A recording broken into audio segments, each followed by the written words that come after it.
आकाशी चंद्र चांदण्या तोडून मी काढल्या, मनाचा पाळणा करू बांधून घे जरा झुला, डोळ्यात तूच साजणी, सुखाचा स्पर्श तू नवा,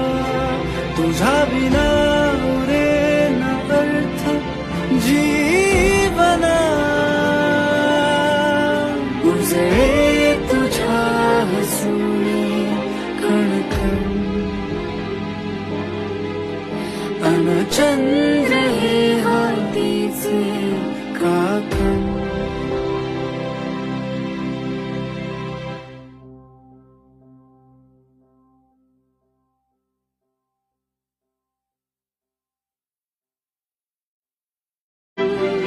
आकाशी चंद्र